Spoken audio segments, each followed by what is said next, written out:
அழகான பெரிய காட்டில் ஒரு புத்திசாலி கிளி வாழ்ந்து கொண்டிருந்தது. அது சிறிய பறவைகளுக்கு எப்படி பாதுகாப்பாக இருக்க வேண்டும் என்று கற்றுக் கொடுத்து கொண்டே இருந்தது. ஒருநாள் காலை ஒரு வேட்டைக்காரன் அமைதியாக ஒரு வலை விரித்தான். அதை பார்த்த கிளி, சின்ன பறவைகளே, அந்த இடத்துக்கு போகாதீர்கள், அது அபாயம் என்று கூவியது. பல பறவைகள் அதை கேட்டுக்கொண்டு பறந்துவிட்டன. ஆனால் சில ஆர்வமான பறவைகள் பேசாமலேயே கீழே பறந்து வந்து மினுமினுப்பாக இருந்த அந்த வலையை பார்க்க முயன்றன. சட், அவை வலையில் சிக்கிக் கொண்டன. அதை பார்த்து கிளி ஓடிப்போகவில்லை. அது வேகமாக மற்ற மிருகங்களிடம் பறந்து சென்று, என் நண்பர்கள் சிக்கிட்டாங்க, தயவு செய்து உதவுங்கள் என்று சொன்னது.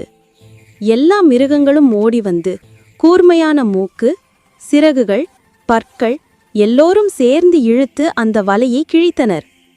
சிறிய பறவைகள் மீண்டும் சுதந்திரமானது. அவை கிளிக்கு நன்றி கூறி, இனிமேல் நல்ல அறிவுரையை கண்டிப்பாக கேட்போம் என்று உறுதியளித்தன.